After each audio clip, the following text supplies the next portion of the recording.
राधे राधे भक्तों, आज मैं आपको धर्मराज की कहानी सुनाने जा रही हूँ।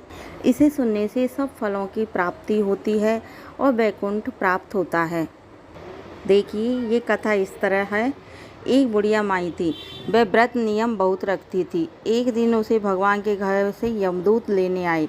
बुढ़िया माई यमदूतों के साथ चली गई। आगे गहरी नदी बह रही थी। बुढ़िया माई डूबने लगी। तब यमराज जी ने पूछा, माई गाय दान की हुई है क्या? बुढ़िया माई ने मन में गाय माता का ध्यान किया और गाय माता उपस्थित हो गई। गाय की पूंछ पकड़कर बुढ़िया माई नदी पार हो गई। आगे गई तो काले कुत्ते खाने दौड़े। यमराज जी ने पूछा, कुत्ते को रोटी दी है क्या? बुढ़िया माई ने मन में कुत्ते का ध्यान किया तो कुत्ते चले गए। आगे चली तो काले कोई बुढ़िया माई को चोंच मारने लगे। तब यमराज जी ने कहा, ब्राह्मण की बेटी को सिर में तेल लगाने को दिया है कि नहीं? बुढ़िया माई ने ब्राह्मण की बेटी को याद किया तो कौन ने चोंच मारना छोड़ दिया। आगे गई तो पैरों में कांटे चुभने लगे। तब यमराज जी ने कहा, चप्पल दान की है क्या? बुढ़िया माई ने याद किया तो चप्पल पैरों में आ गई। आगे चली तो चित्रगुप्त जी ने यमराज जी से कहा, आप किसको ले आए हो? तब यमराज जी ने कहा, बुढ़िया माई ने दान पुण्य तो बहुत किया है, परंतु धर्मराज जी का कुछ नहीं किया, इसलिए आगे के द्वार बंद हैं। तब बुढ़िया माई बोली, मुझे 7 दिनों के लिए धरती पर जाने की आज्ञा दो। 7 दिनों तक कहानी सुनकर उद्यापन करने के बाद वापस आ जाऊंगी। बुढ़िया माई धरती पर वापस आ गई। पूरे गांव में खबर फैल गई कि बुढ़िया माई भूतनी का रूप धारण करके आ गई।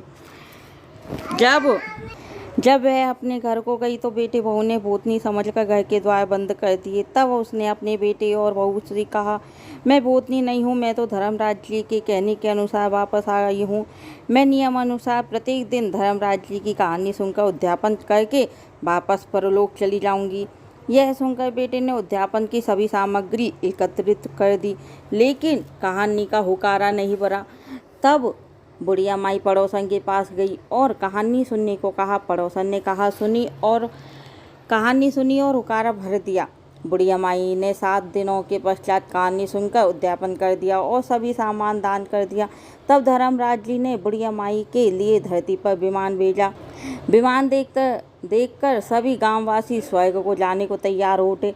बुढ़िया माई बोली, मेरी कहानी तो सिर्फ पड़ोसन ने सुनी है। तो सभी गांव वालों ने बुढ़िया माई के पांव पकड़ लिए और धर्मराज जी की कहानी सुनाने का आग्रह किया। कहानी सुनने के पश्चात सभी विमान में बैठकर स्वर्ग को पहुंचे। तो धर्मराज जी ने कहा, मैंने तो सिर्फ बुढ़िया माई के लिए विमान भेजा था, पर यहाँ तो सभी गांववासियों एकत्रित हो गए।